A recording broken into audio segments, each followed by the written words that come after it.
Bismillahirrahmanirrahim.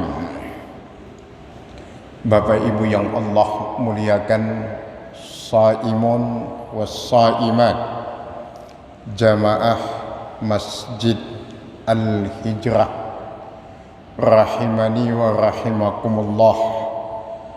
Hamdan wa syukran lillahi, salatan wa salaman daimaini mutalazimaini ala khairi khalqillahi Muhammad ibni Abdillahi sallallahu alaihi wa alihi wasallam.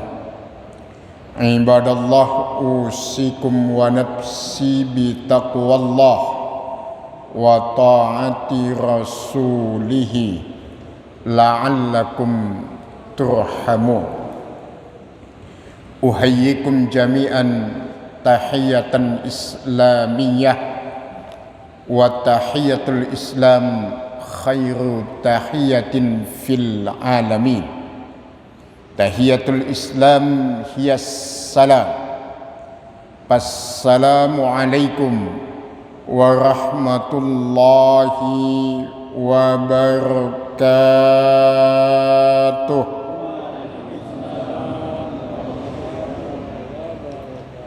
Sehat Bapak Ibu? Masya Allah. Berapa hari lagi Lebaran? Hafal ya. Lebarannya hafal. Puasanya sudah masuk hari keberapa? Masya Allah. Subhanallah. Bapak Ibu sekalian, ikhwatal iman, semoga Allah mencatatkan kita bagian dari hamba-hambanya yang menikmati proses dinamika Ramadan, tidak menjadi bagian dari hamba-hamba Allah yang hanya fokus pada ujung Ramadan. Sederhananya begini, bukan berburu Lailatul Qadar yang benar, tetapi memantaskan diri untuk mendapatkan Lailatul Qadar. Lailatul Qadar itu rizki dari Allah. Hukumnya rizki dari Allah itu tidak akan pernah salah alamat. Apapun yang dari Allah itu tidak pernah salah alamat. Jadi kalau memang Allah takdirkan kita pantas untuk mendapatkan Lailatul Qadar, pasti dapat. Mau sehebat dan sesemangat apapun kita menjalani Ramadan tanpa diisi dengan imanan wahtisaban, kalau Allah tidak takdirkan, maka kita tidak akan mendapatkan Lailatul Qadar. Nah, mudah-mudahan Bapak Ibu sekalian yang Allah muliakan, yang sudah berhadir di tempat yang baik ini pada waktu yang baik dengan niat dan tujuan yang baik, semoga Allah mencatatkan kita bagian dari hamba-hambanya yang istiqamah berbuat baik dan sekaligus istiqamah menjadi orang yang baik. Berbuat baik saja tidak cukup kalau tidak jadi orang baik. Jadi orang baik saja tidak cukup kalau tidak mau berbuat baik. Sederhananya dalam agama kita ada konsep iman Islam. Dia menjadi satu kesatuan. Iman itu pengakuan, Islam itu pembuktiannya. Beriman tapi tidak berislam itu ngaku tanpa bukti. Ngaku-ngaku namanya itu. Kalau ngaku tanpa bukti namanya ngaku-ngaku. Kalau ngaku ada buktinya, itu yang disebut diakui. Ya, kita ulangi.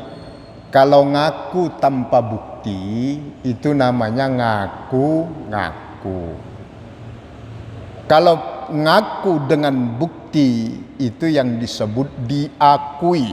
Beriman tanpa berislam itu pengakuan tanpa pembuktian. Sebaliknya berislam tapi tidak beriman itu pembuktian yang tidak akan mendapatkan pengakuan.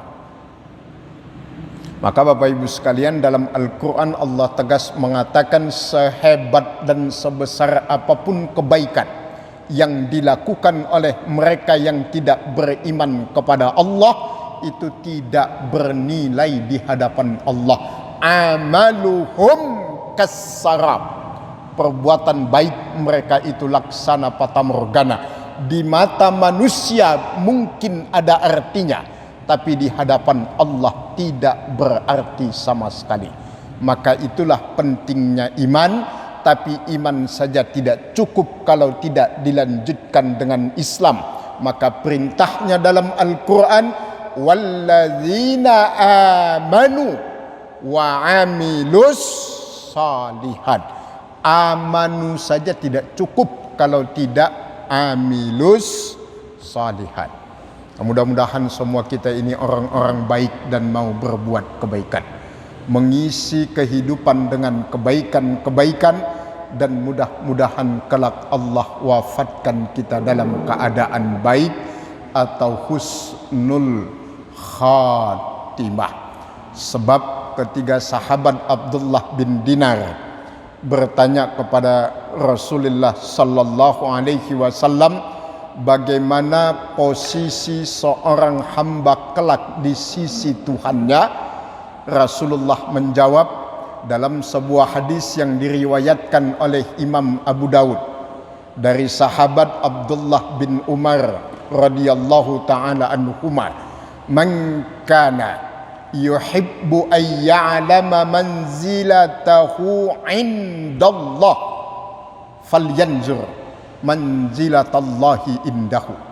Siapapun yang ingin tahu bagaimana kelak posisinya di sisi Allah, maka lihat saja hari ini bagaimana dia memposisikan Allah di sisinya. Jadi bagaimana kita memposisikan Allah dalam hidup kita, maka demikianlah kelak Allah akan memposisikan kita di sisinya. Kalau bagi kita sekarang Allah itu seperlunya, ada yang menjadikan Allah itu seperlunya. Kalau lagi perlu ngadu sama Allah, ya, kalau lagi ada masalah khusyuk sholatnya, kalau lagi enggak punya duit rajin ibadahnya. Itu Allah tegaskan dalam Al-Quran. Dinamika manusia yang demikian, ketika ditimpa musibah seakan-akan dekat dengan Allah, begitu musibah itu diangkat oleh Allah, maka keimanannya pun terangkat. Terangkat maksudnya hilang imannya. Kalau dalam ilmu otak-atik itulah yang disebut dengan kategori muslimun musiman namanya. Kan muslim itu ada 3. Jangan ditanya dalilnya apa ya, nggak ada hadisnya. Ini ilmu otak atik namanya. Yang pertama namanya muslimun mu'minun, orang Islam yang beriman. Yang kedua muslimun musiman, ada musimnya ya. Jumatan, jadi musimnya mingguan, tahunan, ada. Jadi Bapak Ibu sekalian, jangan heran kalau Indonesia ini kelihatan mayoritas, betul-betul berpenduduk mayoritas Muslim itu ketika Ramadan, Pak. Oh subhanallah, banyak yang mendadak Islami, Pak. Yang tadinya nggak pernah ke masjid, wah ke masjid.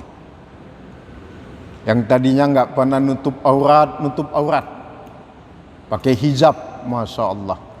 Ramadan selesai ketaatannya kepada Allah. Inilah yang dikenal, yang disebut Nabi dengan istilah abdan ramadaniyan, hamba Ramadan, wala abdan rabbaniyan, bukan hamba Allah, hamba Ramadan, karena taatnya hanya Ramadan. Itu namanya muslimun musiman namanya. Nah, yang ketiga ada lagi yang mayoritas, namanya muslimun musingin namanya. Ya. Jadi orang Islam yang cuma buat pusing orang saja. Tanya agamanya apa mas? Islam. Tapi nggak mau sholat pak, nggak mau taat. Tanya nanti di akhirat mau neraka apa surga? Surga. Tapi tekun amat maksiat. Jadi seakan-akan dia akan bisa masuk surganya Allah tanpa ketaatan di dunia. Ini orang-orang yang kebiasaan di dunia pakai orang dalam begitu itu tuh pak. Mau masuk kerja ke satu tempat, kapabilitas nggak ada, tapi ada koneksi di dalam, masuk. Dia kirain itu masih berlaku di akhirat. Seakan-akan dia punya orang dalam di dalam surga itu, seakan-akan loh pak. Lo di dunia nggak mau taat, ibadah nggak mau, di akhirat pengen masuk surga. Itu dari mana ceritanya kira-kira itu? Itu kalau kata orang sekarang itulah yang disebut dengan jaka sembung naik ojek, itu begitu itu. Nggak nyambung. Nah, nanti ada lagi yang nyinyir tuh yang mengatakan jangan kepedean, seakan-akan bakal masuk surga dengan ibadahmu. Itu ngomongannya orang-orang liberal itu begitu itu. Betul kita tidak akan masuk surga karena ibadah kita. Tapi ibadah ini adalah bentuk taqarrub kita kepada Allah, mendekatkan diri kepada Allah. Kalau sudah dekat dengan Allah, apapun yang kita minta Allah akan berikan. Contoh sederhana dalam kehidupan, Bapak kalau dekat dengan RT, maka Bapak akan banyak mendapatkan keistimewaan. Butuh sesuatu nggak perlu formal mendatangi RT pak. Ketemu di jalan aja, manggilnya nggak lengkap, selesai urusan.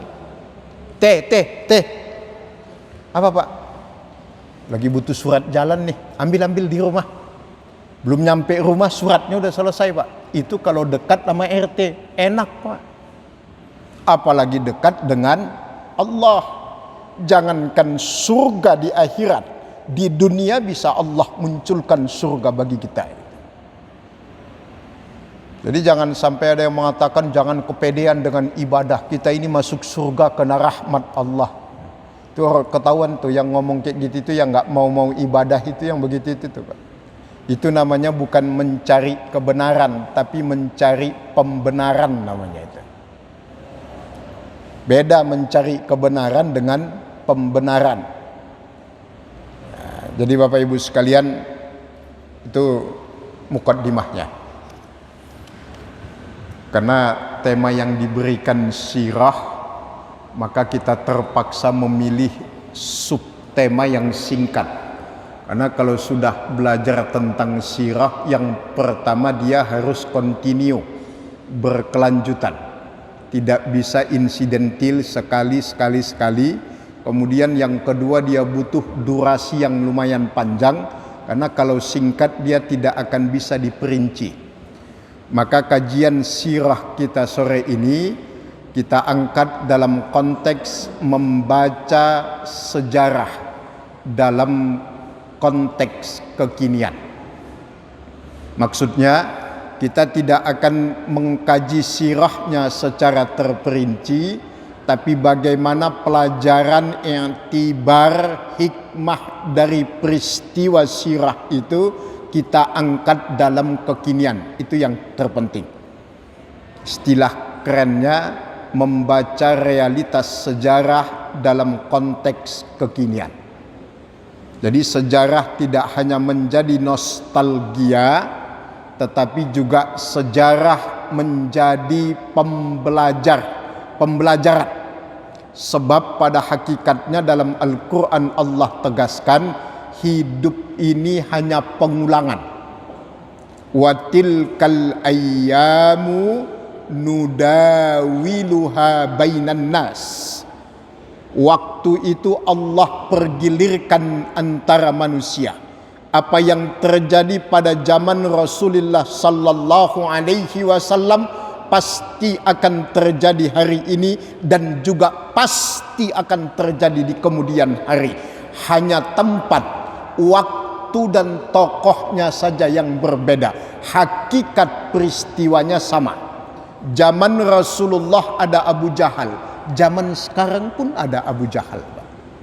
Cuma diganti namanya menjadi Abu Janda. Loh, hakikatnya sama itu, Pak. Mohon maaf kalau ada yang tersungging. Tapi hakikatnya sama itu. Abu Jahal sama Abu Janda. Di mana kesamaan hakikatnya? Sama-sama bodoh atau sama-sama pura-pura pintar. Padahal bodoh. Fakta bukan fitnah dan bisa diuji, Pak. Sesuai dengan kenyataan.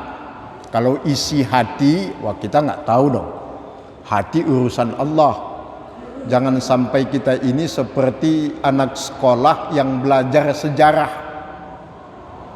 Gurunya nanya, anak-anak, siapa yang tahu kenapa Pangeran Diponegoro bisa ditangkap oleh Belanda? Gak ada yang angkat tangan, Pak.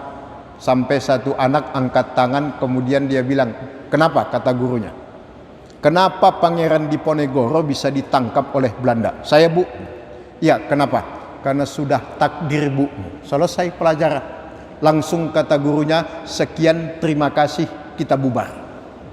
Apalagi yang mau dikaji kalau sudah masuk wilayah takdir. Gak usah dibahas, Pak. Ya, kalau jawabannya udah takdir, Bu, itu ya udah selesai urusan. Apa yang mau dipelajarin lagi? Takdir Allah yang berkehendak apapun bisa terjadi. Tapi sebagai manusia ada sebab yang harus kita pelajari. Nah, baik Bapak Ibu sekalian, sirah yang kita angkat sore ini adalah satu peristiwa yang terjadi pada tahun ke-9 Hijriah. Terjadi pada tanggal 20 Ramadan 9 Hijriah, 1 tahun menjelang wafatnya Rasulullah. Namanya, peristiwanya disebut Perang Tabuk, atau dalam bahasa Arab disebut dengan Ghazwatu Tabuk. Tabuk itu nama tempat. Dulu ketika zaman Rasulullah sampai setelahnya ketika Mekah dan Madinah itu masih dimasukkan dalam satu wilayah yang disebut Hijaz. Tabuk itu masih menjadi bagian dari Madinah. Tapi sekarang secara geografis Tabuk itu sudah menjadi bagian dari Yordania. Secara jarak, Tabuk ini berada di sebelah timur laut kota Madinah, yang jaraknya secara kilometer 390 kilometer. Pada tahun ke-9 Hijriah terjadi peristiwa Perang Tabuk, perang yang terakhir diikuti oleh Rasulullah sebelum wafat. Jadi dalam sejarah perang yang diikuti Rasulullah itu dikategorikan dua. Ada yang disebut Ghazwah, ada yang disebut dengan Siriyah namanya. Ada yang menyebut Siriyah, ada yang menyebut Sariyah, sama saja. Siriyah itu lebih tepatnya kalau di bahasa Indonesia kan ekspedisi militer. Rasulullah tahu, Rasulullah ikut mengatur strategi, tapi Rasulullah tidak ikut terjun langsung dalam peristiwanya. Itu disebut dengan Siriyah. Kalau Ghazwah, Rasulullah yang mengatur, Rasulullah yang memimpin, Rasulullah langsung ikut terjun di dalam peristiwa tersebut, maka disebut ghazwah. Nah, Tabuk itu salah satu ghazwah di zaman Rasulullah, karena Rasulullah ikut terjun langsung dalam peristiwa tersebut. Subhanallah, kita tidak perinci. Yang jelas terjadi pada tahun 9 Hijriah pada tanggal 20 Ramadan. Ini 18 Ramadan ya. Nanti malam ke-19. Ya, kira-kira 2 hari sebelum perang Tabuk lah kita sekarang ini ya, ngajinya ini. Yang jelas perang Tabuk ini dalam sejarah disebut sebagai Jaisul Usrah. Jaisul Usrah itu artinya pasukan yang penuh dengan kesulitan. Sebab saat itu Madinah baru mengalami paceklik, musim panas, kemudian masuk musim panen. Kebiasaan orang-orang Arab kalau sedang musim panen itu tidak mau meninggalkan rumah atau kampungnya. Itu di Allah abadikan dalam Quran surat Quraisy. Ada kata-kata rihlatash syita'i was-sayf. Jadi nggak ada yang mau keluar. Maka pada peristiwa perang Tabuk itu banyak orang Madinah kaum muslimin yang tidak ikut dalam peristiwa perang Tabuk. Tapi subhanallah, sebelum kita masuk kepada nilai-nilai perang Tabuk, ada satu peristiwa yang sangat fenomenal terjadi pada perang Tabuk. Apa yang dilakukan oleh sahabat yang bernama Abdurrahman bin Auf. Insyaallah Bapak Ibu pernah dengar Abdurrahman bin Auf. Ini dalam sejarah sahabat Abdurrahman bin Auf, inilah sahabat yang dikenal dengan julukan sahabat gagal miskin. Jadi satu-satunya sahabat yang gagal miskin itu Abdurrahman bin Auf. Kalau orang sekarang kan gagal kaya sampai stres. Lah ini sahabat malah gagal miskin, Pak. Abdurrahman bin Auf itu salah satu yang dijaminkan surga oleh Rasulullah, karena beliau masuk dalam kategori as-sabiqunal awwalun, orang-orang yang pertama kali memeluk Islam. Ceritanya Abdurrahman bin Auf mendengar Rasulullah berkata di hadapan para sahabat. Dari sekian banyak sahabat utama beliau, bahkan yang termasuk as-sabiqunal awwalun, yang sudah digaransi dengan surga, yang paling terakhir masuk surga, itu adalah Abdurrahman bin Auf. Kenapa? Sebab hisabnya di hadapan Allah itu lama. Sebab beliau adalah seorang kaya, seorang saudagar zaman Rasulullah. Masa si Ustaz, logika yang paling sederhana begini saja. Kalau Bapak Ibu pernah ngelihat berita di TV, ada pejabat koruptor ditangkap kemudian mau disidang, Pak. Dibawalah ke pengadilan tipikor. Coba Bapak Ibu lihat buku dakwaan jaksa KPK itu, Masya Allah tebalnya itu sampai nggak bisa diangkat pakai tangan, Pak. Dibawa pakai troli, Pak, didorong. Itu sampai setinggi manusia tinggi dakwaannya itu. Pertanyaannya, itu kan yang mengaudit koruptor itu kan baru manusia, Pak. Auditornya itu kan manusia, itu diaudit satu-satu hartanya. Sampai sedemikian hebat dan tebalnya dakwaannya. Bayangkan orang kaya nanti di akhirat yang mengaudit Allah, Pak. Yang menciptakan auditor yang mengaudit koruptor tadi, Pak. Allah yang mengaudit. Dan sesuai sabda Rasul, pertanyaan Allah kepada orang kaya, bahkan kepada semuanya, tentang harta itu cuma 2. Dan pertanyaannya mudah, yang sulit jawabannya. Pertanyaan pertama terhadap harta kita, min aina iktasabtahu, dari mana kau dapat? Yang kedua, aina anfaqtahu, di mana kau habiskan? Cuma 2 pertanyaan, Pak. Silahkan dijawab. Sendal ditanya sama Allah, ini sendal dari mana? Ini sendal dipakai kemana saja ini sendal? Kondangan? Oh ini sendal ya Allah saya beli mahal ini menjelang lebaran tahun 2023 nih saya beli ya Allah. Harga sendal ini kalau nggak salah 500.000 ya Allah. Ya, kata Allah. Tidak apa-apa. Kemana saja dipakai sendal ini? Pernah dibawa ke masjid nggak sendal ini? Apa dibawa kondangan saja? Apa mau dibawa jalan-jalan saja? Itu contoh, kira-kira sederhananya begitu. Nggak persis begitu, nggak. Ini hanya mencontohkan. Yang jelas pertanyaannya, dari mana kau dapat dan di mana kau habiskan. Maka Nabi punya doa yang tidak diajarkan kepada umatnya.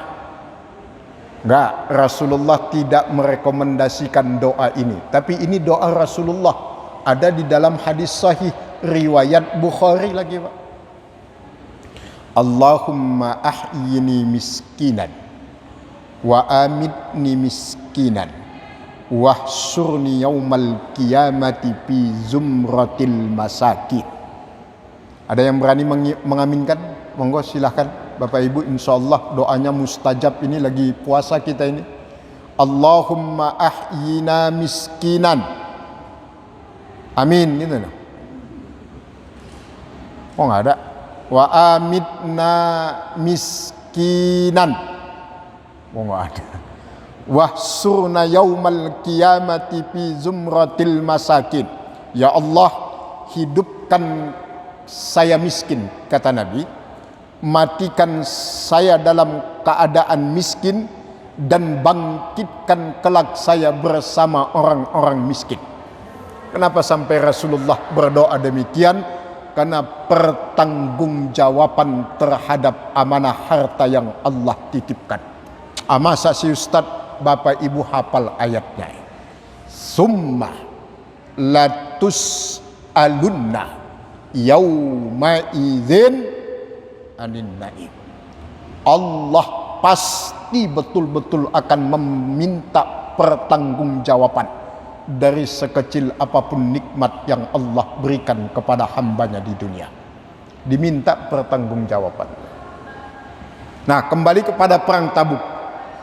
Nah, jadi dalam ceritanya sahabat Abdurrahman bin Auf ini pada tahun ke-9 Hijriah, saat panen semua di Madinah itu rusak, buah kurma itu pada busuk. Kenapa? Di saat sedang panen banyak umat Islam yang mengikuti Rasulullah ke Tabuk. Sepulang dari Tabuk itu kurma sudah tidak bisa dipanen, Pak.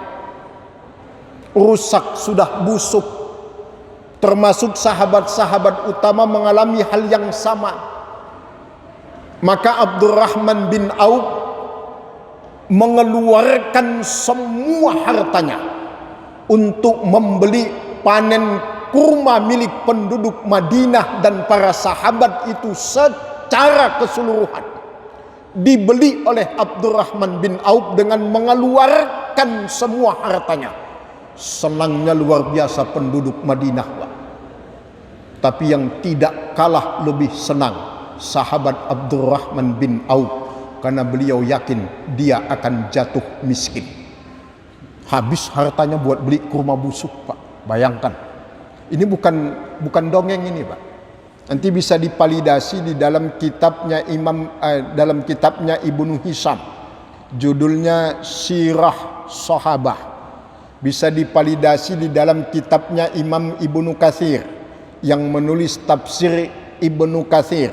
Judul bukunya Al-Bidayah wan Nihayah. Bisa juga dicari di dalam kitabnya Ibnu Qayyim, tapi bukan Az-Zawzi. Jadi dibedakan, ada Ibnu Qayyim Az-Zawzi, ada Ibnu Qayyim tanpa Zawzi.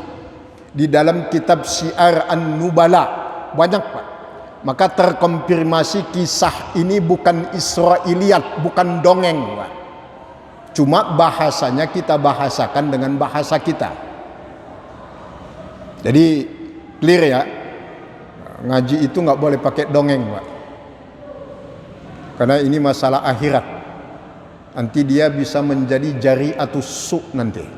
Kalau ilmu yang disampaikan salah, itu nanti menjadi dosa yang akan terus mengalir kepada yang menyampaikan. Nauzubillah. Makanya benar-benar harus dipalidasi, terkonfirmasi di dalam kitab-kitab yang muktabar di kalangan umat Islam. Nah, kita lanjutkan. Jadi Abdurrahman bin Auf dibeli semua kurma itu. Qadarullah, Allah takdirkan. 2 hari setelah beliau membeli semua kurma yang busuk itu, datanglah seorang utusan raja dari Yaman yang mengabarkan bahwa penduduk Yaman itu sedang mengalami satu wabah penyakit yang menurut tabib mereka, penyakit itu akan bisa sembuh jika makan kurma yang busuk. Bayangkan tuh, Pak. Akhirnya ditunjukkanlah bahwa sahabat Abdurrahman bin Auf lah pemilik semua kurma yang busuk. Didatangin tuh sama utusan raja, dan dia mau membeli kurma yang busuk itu 10 kali lipat dari harga yang dibeli oleh Abdurrahman bin Auf. Pusing Abdurrahman bin Auf, Pak. Gagal miskin, Pak. Bukan gagal kaya, gagal miskin, nggak jadi miskin. Nangis beliau nggak jadi miskin, coba. Sudah dikeluarkan seluruh hartanya untuk membeli kurma yang busuk. Qadarullah 2 hari kemudian Allah ganti 10 kali lipat. Subhanallah. Maka Bapak Ibu sekalian yang Allah muliakan, setiap pagi di waktu subuh Allah mengutus malaikat untuk turun ke bumi dengan satu perintah, berdoa. Bayangkan, yang berdoa malaikat itu tidak ada keraguan, pasti dikabulkan oleh Allah. Hadis sahih riwayat Muslim, dalam sahih Muslim. Apa doa malaikat? Allahumma timunfiqan, ya Allah, gantilah harta yang dikeluarkan oleh mereka yang berimpak pagi ini, dan berikanlah kehancuran bagi mereka yang menahan nikmat Allah pagi ini. Itu hadis sahih itu, Pak. Tiap hari, tiap pagi begitulah utusan Allah, malaikat turun ke bumi mendoakan mereka yang berimpak untuk diganti dengan berlipat kali, dan juga mendoakan mereka yang pelit, kikir, bakhil, menahan nikmat Allah dengan balasan kerugian.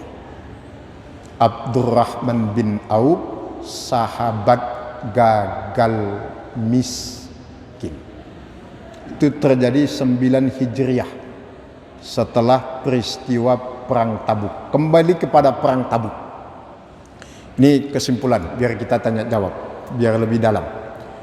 Semangat yang bisa kita ambil, pesan yang ingin kita jadikan bahan kajian kita sore ini adalah, ada satu peristiwa yang disebut dalam sejarah dengan istilah peristiwa lelang surga. Lelang surga, Pak. Karena Jaisul Usrah, pasukan yang penuh kesulitan, Madinah baru mengalami paceklik, perbekalan menipis, persiapan untuk menuju medan Tabuk nihil. Rasulullah tidak memiliki persiapan. Maka beliau memutuskan untuk mengumpulkan para sahabat-sahabat beliau dan seluruh umat Islam di Madinah. Dan pada saat itulah beliau sampaikan kesulitan yang dihadapi dan meminta bantuan kepada kaum muslimin, kepada para sahabat beliau. Dan subhanallah, respon para sahabat luar biasa. Sahabat Abu Bakar As-Siddiq yang bernama asli Abdullah bin Quhafah mendatangi Rasulullah membawa semua harta yang dimiliki, sampai Rasulullah bertanya, "Maza tarakta li ahlika ya Abu Bakrin?" Apa yang kau tinggalkan untuk keluargamu wahai Abu Bakar? Abu Bakar menjawab dengan senyum, "Taraktullaha wa rasulah." Saya sudah tinggalkan Allah dan Rasulnya untuk mereka. Bayangkan Pak, semua hartanya disumbangkan di jalan Allah. Abu Bakar As-Siddiq, sahabat utama Nabi, laki-laki dewasa yang pertama kali beriman. Bukan hanya sahabat tapi juga mertua Rasulullah sallallahu alaihi wasallam, ayah dari Aisyah radhiyallahu taala anha. Sahabat Umar ibn Khattab membawa separuh dari hartanya.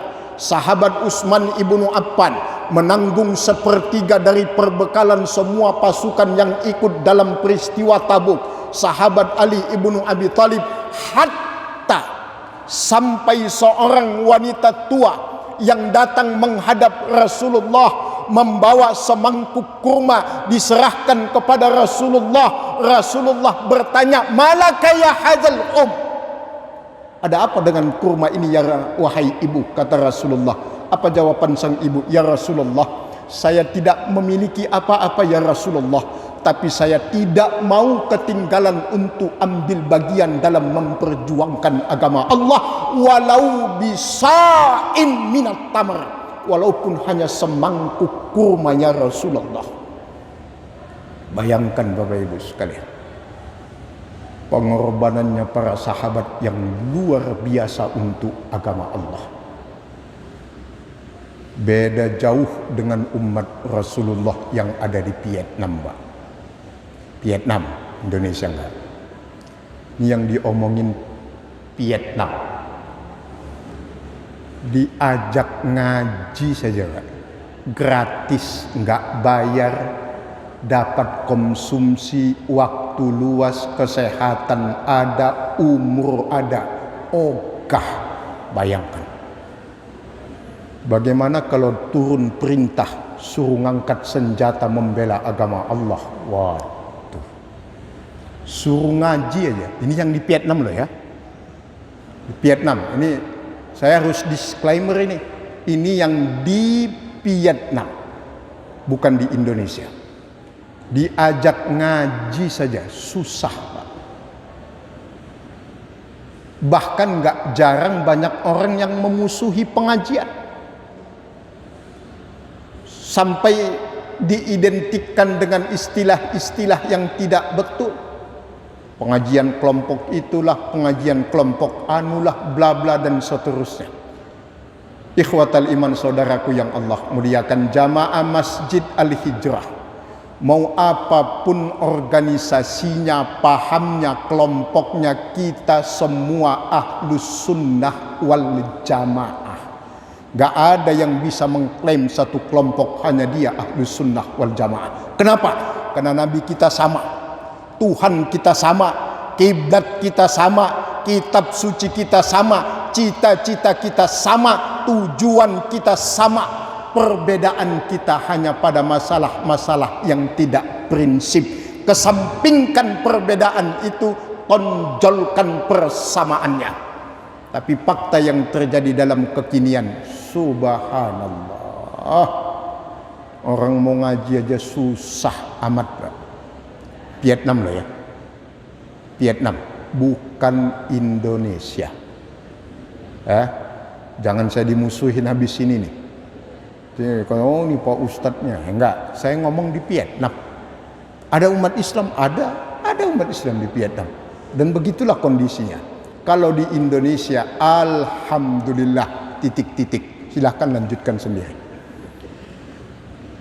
Ya, jawabannya bisa sama, bisa beda, hampir macam-macam lah.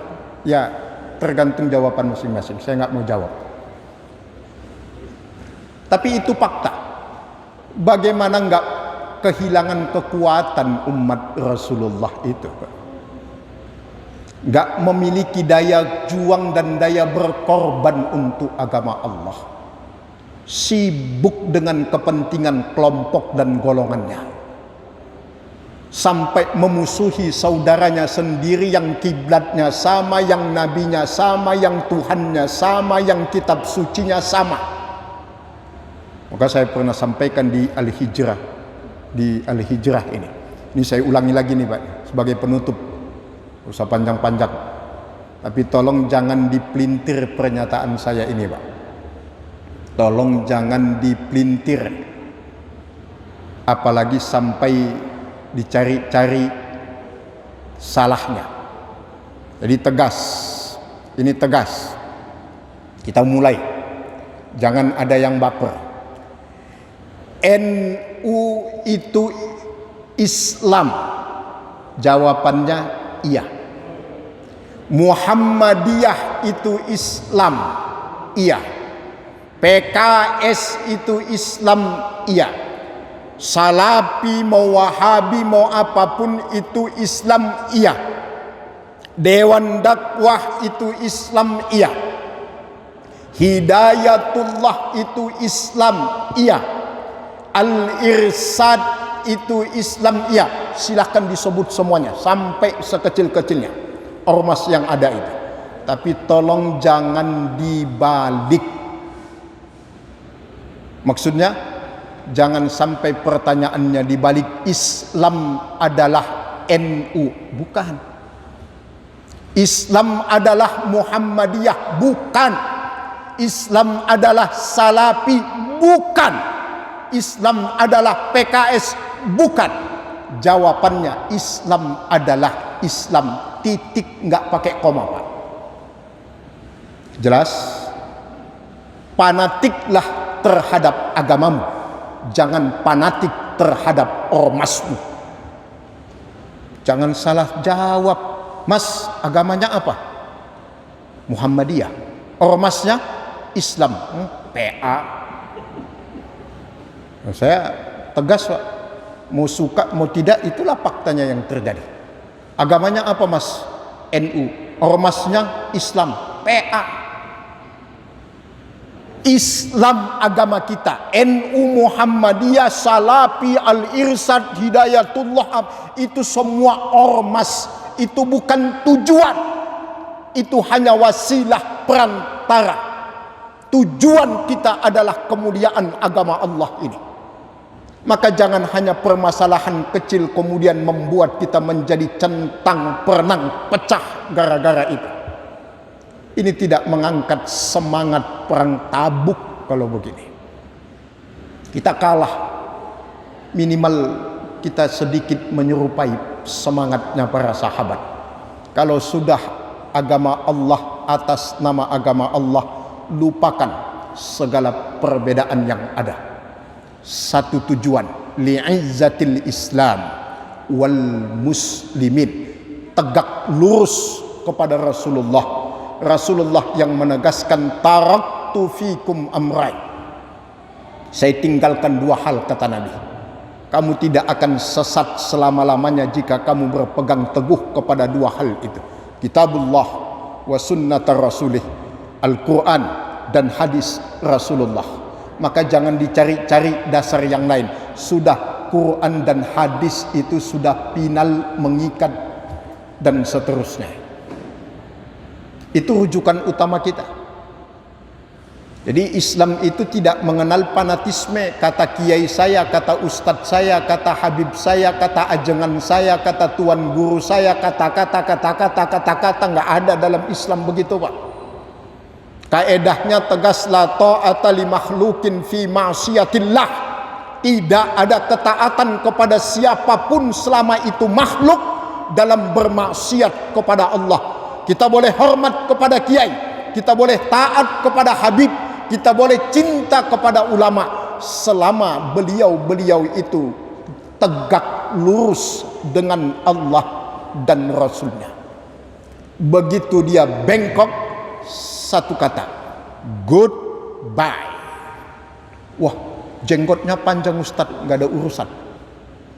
Wah, sorbannya tebal Pak Ustadz, nggak ada urusan.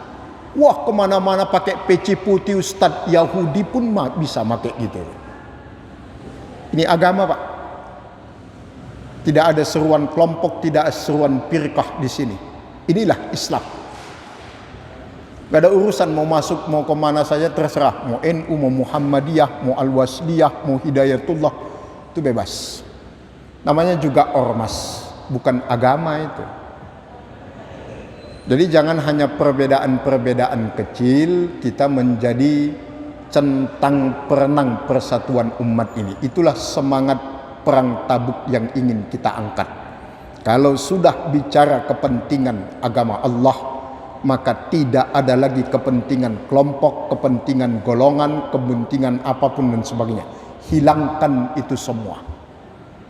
Kepentingan agama Allah di atas segala-galanya. Innalladzina amanu asyaddu hubban lillah. Orang yang beriman itu cintanya sepenuhnya hanya kepada Allah. Jadi kalau diundang pengajian jangan tanya lagi yang ngadain siapa, ustadznya siapa, ustadz anu, oh bukan ustadz saya itu. Ya nggak boleh kayak gitu. Siapapun selama rujukannya Quran dan hadis, yaitu ustadz kita, itu guru kita. Mau pakai jenggot, mau nggak pakai jenggot, itu nggak ada urusan. Maka sikap yang benar, bersikap adillah terhadap agama dan sunnah Rasulullah. Bersikap adil. Kalau memang itu syariat, katakan itu syariat. Jangan direndahkan dengan mengidentikan kepada kelompok tertentu. Contoh, saya to the point, Pak. Nah yang ceramah ini orang Medan, nggak bisa basa-basi. Contoh, jenggot diidentikan kepada kelompok tertentu. Kalau nanti pakai jenggot, wah kelompok ini tuh. Wah ini pengkerdilan terhadap Islam. Jenggot itu sunnah Nabi, clear, ada hadisnya dan itu hadis sahih. Masalah bapak tidak punya jenggot, tidak usah benci kepada yang punya jenggot, sebab jenggot itu bukan syarat masuk surga. Kalau jenggot itu syarat masuk surga, maka kita kalah sama Abu Jahal. Jenggotnya Abu Jahal itu hampir menyentuh perut, Pak, panjangnya itu. Tapi itu sunnah Rasulullah, akui. Berarti yang berjenggot sudah menjalankan salah satu sunnah Nabi. Kita nggak punya jenggot, ya nggak apa-apa, nggak bakal masuk neraka, nggak bakal murtad gara-gara jenggot itu. Tapi sekarang kan dipersempit menjadi identitas tertentu yang bisa mengurangi keharmonisan kita sesama umat Islam. Hanya karena urusan kecil yang begitu. Saya punya jenggot, Pak. Dan saya kalau ditanya orang, emang apa hikmahnya punya jenggot, Ustaz? Ini lihat dulu orangnya. Kalau dijawab pakai dalil, mempan gak ini? Oh, kelihatannya nggak mempan pakai dalil, pakai logika saja. Kenapa punya jenggot, Ustaz? Ya, jenggot saya ini gunanya buat rem dalam kehidupan. Maksudnya apa, Ustaz? Ya gini, saya kalau punya jenggot begini, masuk diskotik, saya diteriakin sama resepsionisnya itu. Pak Haji, salah masuk kali Pak Haji gitu. Ya kemana-mana kalau ini Pak Haji kata orang. Kalau udah dipanggil orang begitu kan kita ya agak mikir, Pak, kalau maksiat itu. Ya ada remnya lah sedikit kan begitu, Pak. Dipanggil orang Pak Haji gitu. Oh Pak Haji kok nggak puasa kan gitu, nggak enak ya, Pak.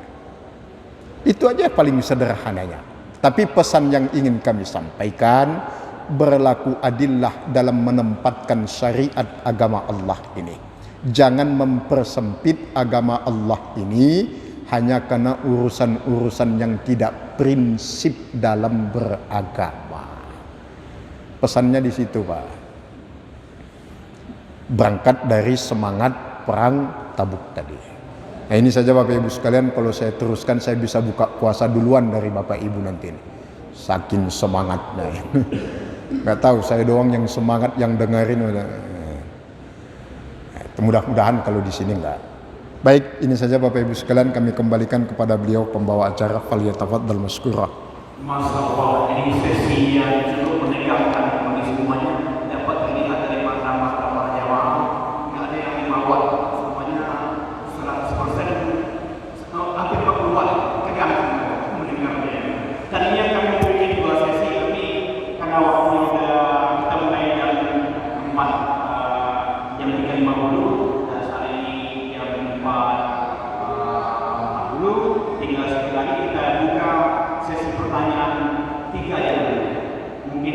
banyak pertanyaan kalau melihat paparan dari Bapak Ustaz. 3 pertanyaan. Bapak pertama 3 pertanyaan. Silakan siapa yang mau bertanya? Ya, silakan Pak.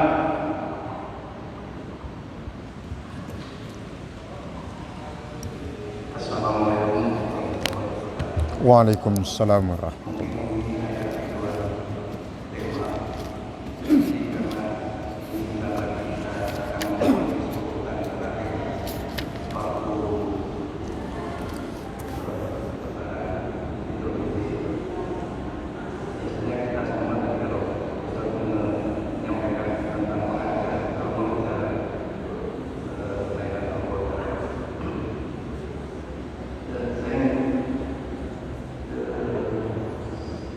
Nabi pertama kali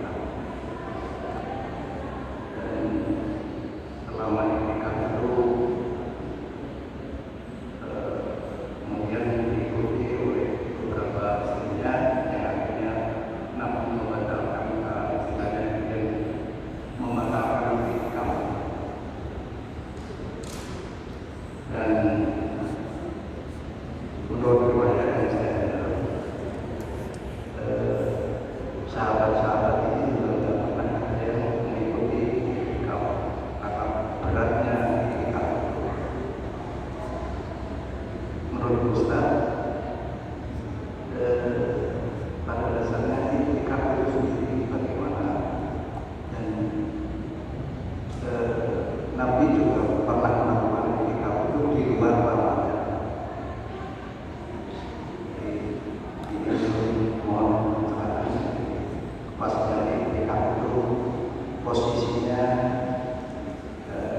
di 10 terakhir Ramadan itu benar tidak, dan benar tidak bahwa riwayat yang menyebutkan bahwa saat tidak ada yang mengikuti cara Nabi beritikaf. Baik. Afwan. Barakallah. Pak Ustaz, kita kumpulin dulu ya.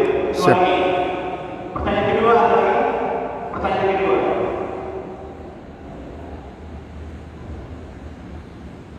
Pertanyaan kedua.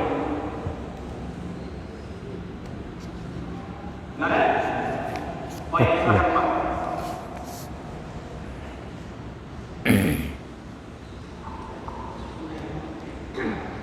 Pertanyaan ini to the point aja Ustaz. Siap. Dalam para pelaku ini sebetulnya yang diperjuangkan itu apa, yang menjadi tuntutan itu apa? Dan sebetulnya perang itu kan ada maksud tertentu, dan dalam bulan puasa itu dilarang untuk perang dalam Islam. Nah, ini fenomena ini bagaimana? Baik, terima kasih. Baik, pertanyaan yang ketiga. Ada yang mau bertanya pertanyaan ketiga? Nggak ada? Sorry, saya coba tanya.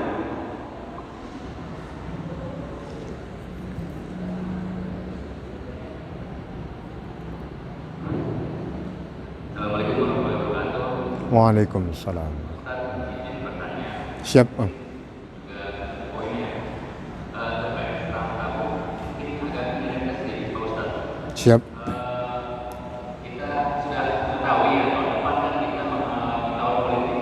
Jadi saya langsung ke poinnya, di mana 2 minggu yang kemarin-kemarin sepertinya sangat panas, terutama di kalangan walaupun kita mayoritas seperti terpecah belah. Mungkin bagaimana saran dari Ustadz ataupun wajangan Ustadz untuk terutama kami terus terang bahkan di anak saudara pun mengalami perpecahan Ustadz.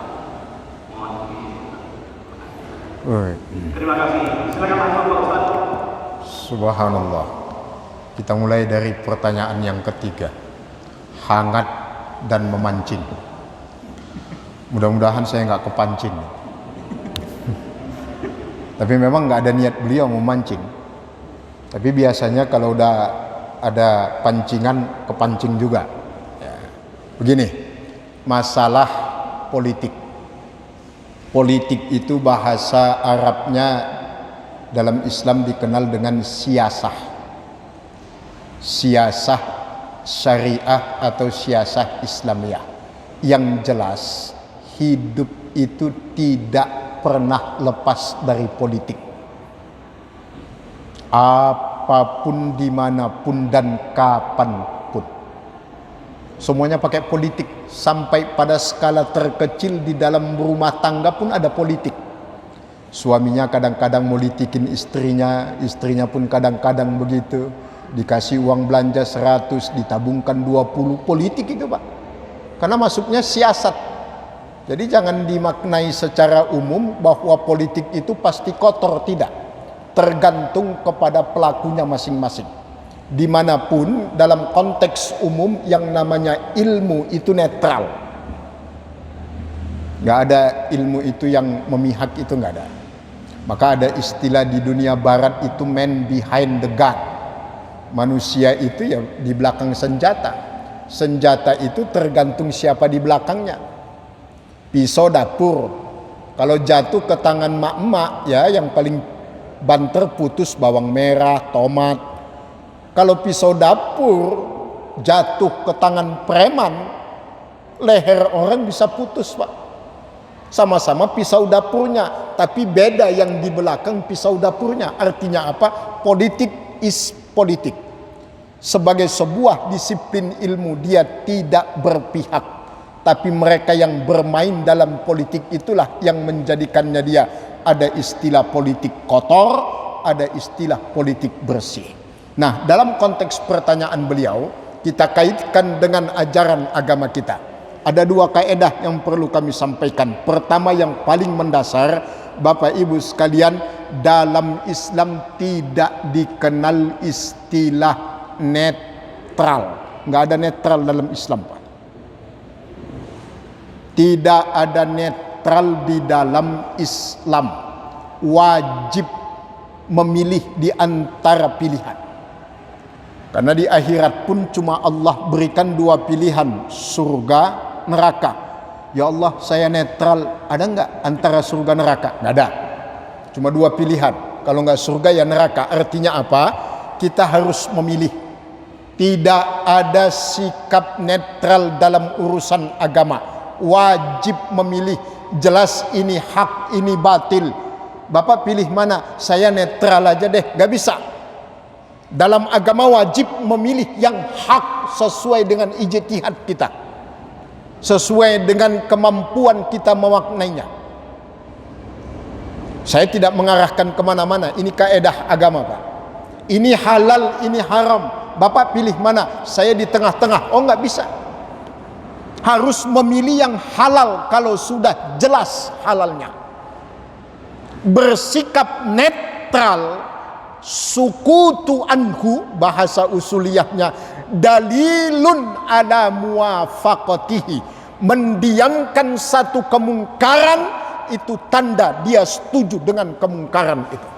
Kalau bahasa Imam Syafi'i, syaitonun adras, setan bisu. Udah jelas-jelas ini hak, ini batil. Mana yang dipilih? Netral. Nggak bisa Pak. Dalam agama kita nggak berlaku kaedah netral. Yang ada independen, itu ada. Netral dengan independen beda Pak. Kalau independen dia punya kebebasan untuk memilih tanpa dipaksa oleh siapapun. Kalau netral dia nggak punya pilihan. Abstain. Motor aja kalau netral nggak bisa jalan, apalagi manusia. Jadi Bapak Ibu sekalian, dalam agama, khususnya dalam masalah politik, yang Ustadz maksud siapa? Saya nggak memiliki maksud kepada siapapun. Yang kita maksud dalam kajian ini, kalau itu memang benar sesuai dengan ijtihad kita dan faktanya memang demikian, wajib kita mendukung kebenaran siapapun. Garis bawahi. Jangan ada nanti kesan, wah ini Pak Ustadz orangnya ini tuh. Enggak. Ngomongin politik di masjid boleh Pak. Yang enggak boleh berpolitik praktis di masjid, enggak boleh. Jadi jangan salah paham. Oh masjid enggak boleh bawa-bawa ke politik. Kurang jauh itu jalan-jalannya yang ngomong begitu tuh. mengkaji, membicarakan politik sebagai sebuah ilmu, silahkan. Bahkan para ulama pun menulis buku tentang ilmu. Ibnu Mawardi menulis Ahkamun Sultan itu. Ulama-ulama juga menulis, bahkan dalam Al-Quran pun ada urusan politik. Hidup ini yang nggak bisa lepas dari politik. Nah, yang nggak boleh politik praktis. Caleg masuk ke masjid, kampanye. Bapak Ibu sekalian, coblos saya. Saya tadi malam ceramah di satu masjid lah, di Bekasi juga. Saya dibisikin sama pengurusnya, Ustadz, ada caleg masuk, ngikut taraweh. Wow, naik, medannya keluar, Pak. Saya paling agak-agak gimana lah sama di mimbar. Saya sampaikan tegas, Bapak Ibu sekalian, saya minta doa. Doakan mereka yang mendadak Islami, yang mendadak Islam. Kita doakan mudah-mudahan matinya mendadak. Al-Fatihah dibaca sama jamaah. Mampus itu dalam hati saya. Iya, giliran mau pemilu aja rajin ke masjid. Itu kan mendadak Islami namanya itu. Doakan aja biar matinya mendadak sekalian itu. Begitu nanti terpilih, udah duduk, nggak pernah ke masjid, Pak. Bantu masjid pun enggak. Giliran mau kampanye ke masjid, wah pakai peci, pakai sarung, mendadak Islami. Mati mendadak tuh orang yang begitu itu. Siapa yang bilang? Saya yang bilang. Kasih tahu sama caleg-caleg itu semuanya itu. Kasar amat Ustaz, bukan kasar, tegas. Bahasanya bahasa Medan. Dibedakan. Bukan orang teriak-teriak jangan bawa politik ke masjid. Malah dia yang kampanye di masjid. Kampanye nggak boleh. Mengkaji tentang politik sebagai sebuah ilmu boleh, Pak. Tapi jangan ada yang masuk ke masjid. Bapak Ibu sekalian, saya pengen mencaleg 2024. Program saya begini. Nggak boleh. Jadi dibedakan. Jangan sampai nanti salah paham. Ya, kita bukan benci kepada orangnya, bukan, Pak. Sama seperti kita tidak benci sama orang kafir, enggak. Sama orang yang maksiat pun kita enggak benci sama orangnya. Yang kita benci itu kelakuannya, Pak. Orangnya enggak boleh kita benci, bagaimanapun dia ciptaan Allah juga.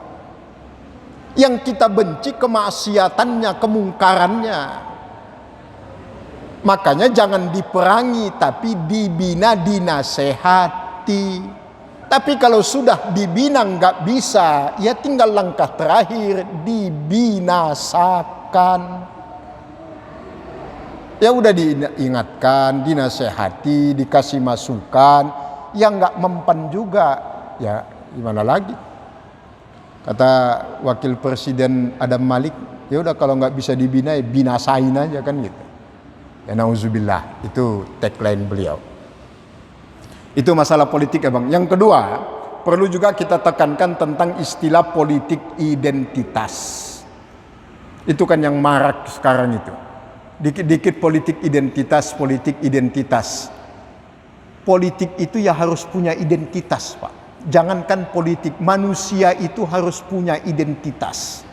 Orang yang suka nuduh-nuduh umat Islam, oh ini politik identitas. Coba ditanya dia, Bapak laki-laki apa perempuan? Dia pasti marah. Ngapain nanyain? Udah jelas-jelas saya punya jenggot, saya kan laki-laki. Enggak, Bapak laki-laki apa perempuan? Kok nanya? Iya, kan kita perlu memperjelas identitas sampean. Jangan-jangan Anda perempuan yang kayak laki-laki atau laki-laki kayak perempuan. Wah, marah. Kita jawab, identitas Anda saja sebagai laki-laki dipersoalkan Anda marah. Kenapa urusan agama Anda dipersoalkan orang lain Anda tidak marah? Ini kan kebalik-balik yang begini tuh. Pesannya semua butuh identitas, mau apapun butuh identitas, Wan. Dan itu bukan satu hal yang aneh di negeri kita ini. Kalau kita bicara negara kita ini, ya bolehlah duduk bareng kita ya 3 jam 4 jam kita diskusi, tapi diskusi bukan pakai otot ya. Diskusi pakai otak. Agama mana yang diakui resmi oleh pemerintah di Indonesia ini yang tidak mengusung politik identitas, tolong tunjukkan kepada kami, tapi dengan bukti. Karena kami punya bukti, semua agama mengusung politik identitas. Mau agama saya apa saja, dan itu hal yang lumrah dan dijamin oleh negara kemerdekaan penduduknya untuk menyatakan pendapat selama itu pendapat. Catat, selama itu pendapat, karena negara tidak bisa mengatur pikiran warga negaranya. Maka di dalam hukum positif Indonesia kaedahnya sama dengan kaedah hukum Islam. Al-hukmu bizawahiriha. Hukum itu hanya berlaku jika sudah tampak secara kasat mata. Kalau niat nggak bisa dihukumi, Pak. Ada pencuri ditangkap sama polisi. Pak, kok saya ditangkap? Anda punya niat mau mencuri kan? Oh, nggak bisa. Tapi kalau dia sudah kelihatan mata mencuri, tangkap. Mau ada niat atau tidak, faktanya dia mencuri.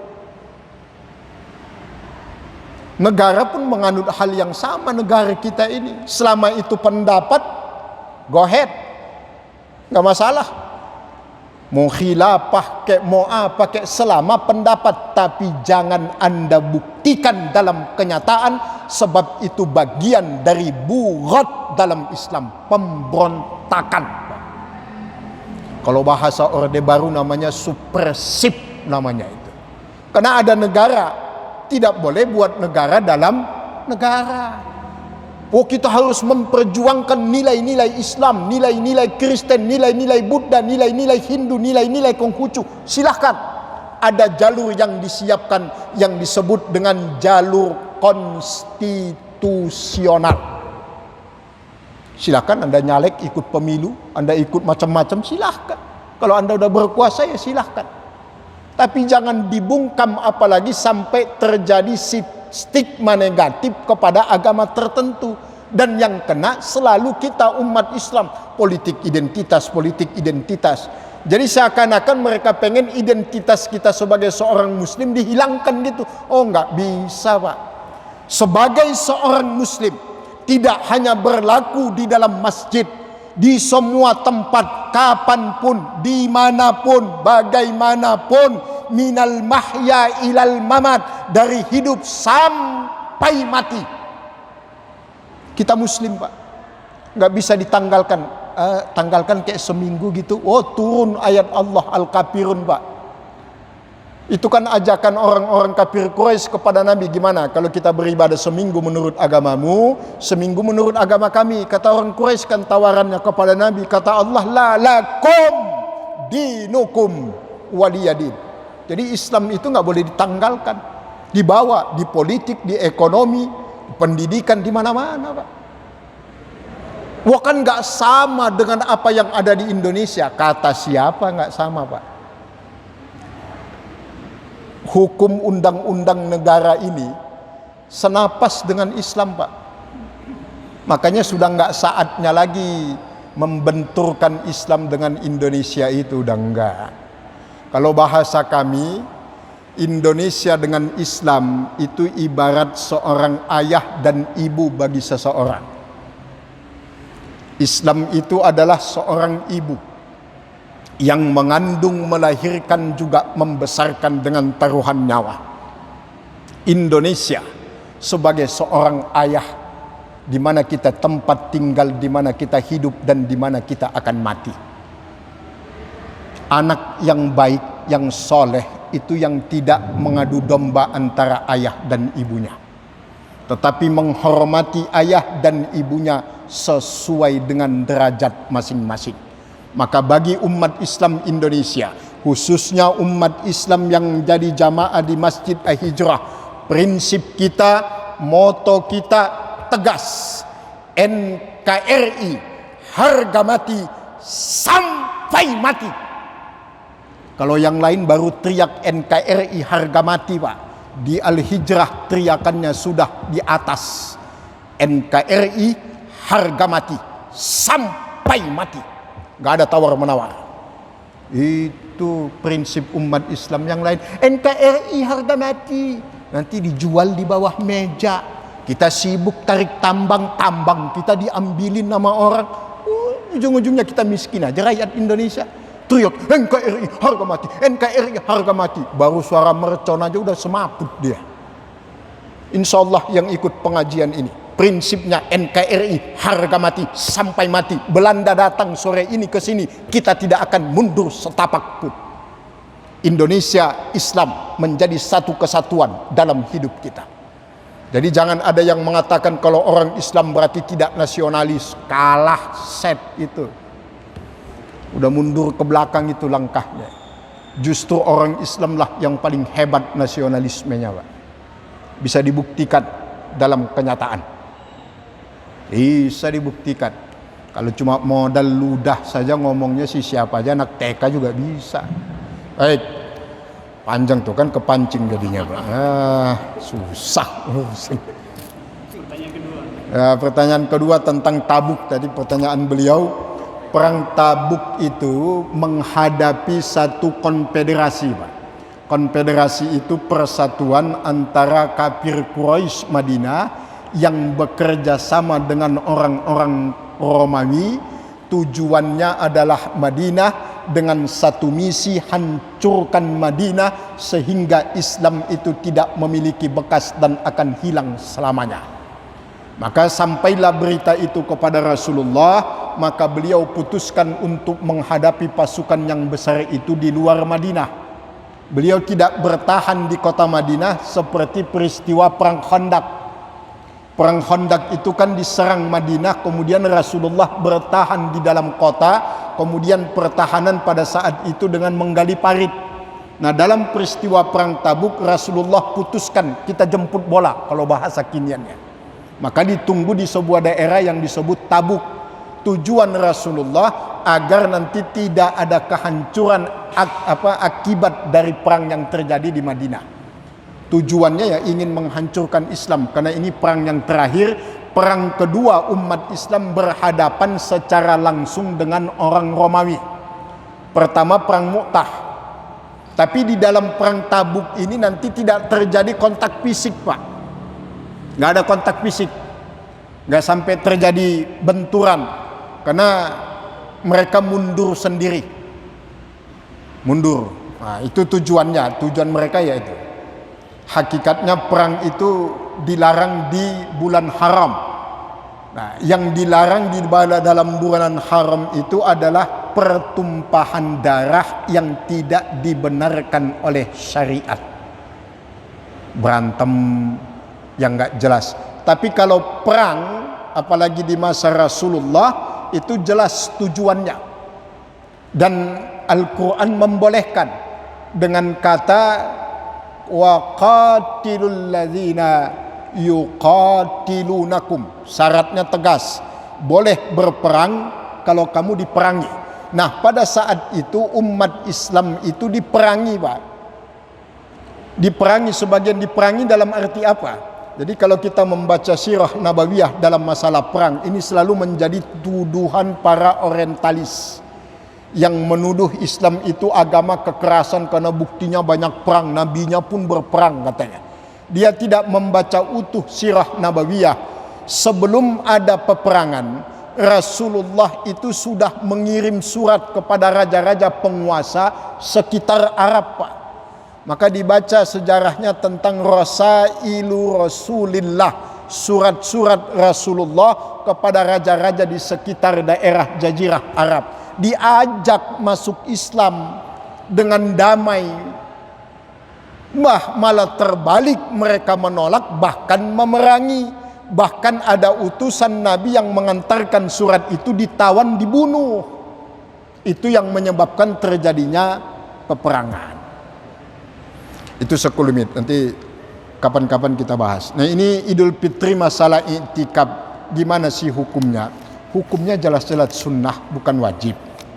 Sekarang pertanyaannya, kenapa ada syariat sunnah, bukan syariat, sunnah i'tikaf di akhir Ramadan? Inilah pengkondisian, bahasa Arabnya tadbikiyah. Semua itu harus dikondisikan. Kenapa diperintahkan kita iktikaf? Untuk meminimalisir gangguan yang akan merusak ibadah Ramadan kita sampai puncak dengan baik.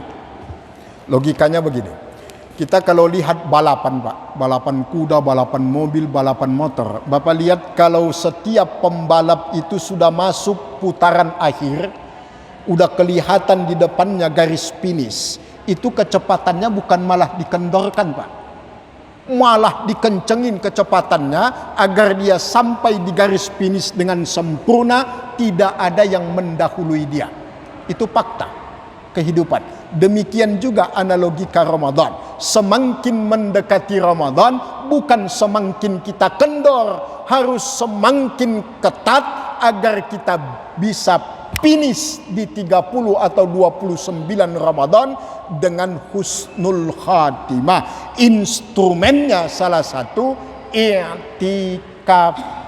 Udah di masjid aja, biar nggak ngelihat yang banyak yang aneh-aneh, nggak dengar yang aneh-aneh, nggak mau pergi ke tempat-tempat yang aneh-aneh, tangannya nggak mau ngambil yang aneh-aneh, terkondisikan dalam ketaatan ibadah kepada Allah, maka disuruh i'tikaf. Nah, kalau ada sahabat yang i'tikaf setengah hari 24 jam, sama halnya dengan dinamika tarawih. Tarawih itu awalnya Rasulullah berjamaah, tapi setelah itu Rasulullah sendiri di rumah. Kenapa? Takut nanti umatnya menganggap tarawih itu wajib. Begitu juga dengan dinamika i'tikaf. Kalau sampai Rasulullah 10 hari sepanjang hidup beliau dan para sahabat beriktikaf di masjid, dikhawatirkan nanti i'tikaf itu menjadi wajib anggapan umat Islam, padahal hukumnya sunnah. Kalau wajib berarti ditinggalkan dosa dong, kan gitu. Sementara ini tidak, mau i'tikaf ya silahkan, mau nggak i'tikaf ya nggak masalah. Yang penting itu adalah pengkondisian buat memaksimalkan Ramadan kita di penghujung Ramadan. Nah, Bapak Ibu sekalian, terakhir, karena saya juga harus bergerak ke tempat lain, Bapak Ibu sekalian sudah ditunggu. Intinya begini, kalau dalam masalah ibadah, kami sampaikan kepada jamaah di Masjid Al-Hijrah ini, jangan terlalu banyak membahas ibadah itu dari sisi teknis tanpa diimbangi dengan makna yang terkandung di dalamnya. Contoh mudahnya begini, selama ini kita selalu berdebat di dalam urusan teknis seperti tahiyat. Yang kita ributkan ada yang begini, ada yang begini, ada yang begini, macam-macam. Selalu saja yang diributkan itu. Tapi yang meributkan kalau ditanya, apa sih filosofinya kenapa tahiyat itu pakai telunjuk? Kan gitu. Tapi nggak pernah dibahas. Padahal itu lebih penting. Pertanyaannya, kenapa Allah perintahkan pakai telunjuk? Kalau masalah lebih bagus kan bagusan pakai jempol Pak. Orang kalau udah diacungi jempol kan mantap itu. Asyhadu an la ilaha illallah. Kenapa pakai telunjuk? Pesan yang terkandung di balik itu adalah telunjuk ini harus bertauhid dalam kehidupan. Artinya apa? Telunjuk ini identik kepada orang yang dititipi Allah harta dan jabatan. Orang kaya, orang punya pangkat biasanya senang main telunjuk Pak. Sini. Main telunjuk Pak. Tunjuk. Ini harus ditauhidkan dalam kehidupan. Jika engkau dititipi Allah harta dan pangkat, maka tauhidkan semua itu di jalan Allah. Pergunakan pangkatmu, pergunakan hartamu untuk membela agama Allah. Kalau masalah yang begini atau yang begini, itu semuanya benar dan itu semua ada dalilnya, jadi nggak usah dipermasalahkan. Artinya, daripada ribut masalah teknis, lebih baik kita menggali makna dan filosofi dalam setiap ibadah. itu lebih bermanfaat. Ini saja Bapak Ibu sekalian yang Allah muliakan, kami kembalikan kepada pembawa acara. Ya, demikian 65 menit bersama Ustaz Rizal Siregar MR. Video kita hari ini yang sore ini dapat dilihat dari YouTube Masjid Al-Hijrah Kajian Ramadan, dan kajian dari Ustaz Rizal Siregar dapat banyak dapat dilihat di YouTube. Silakan dilihat. Mudah-mudahan apa yang dapat pada hari ini menjadikan kita manusia yang iman, meningkatkan terutama di bulan Ramadan ini. Subhanallahumma wa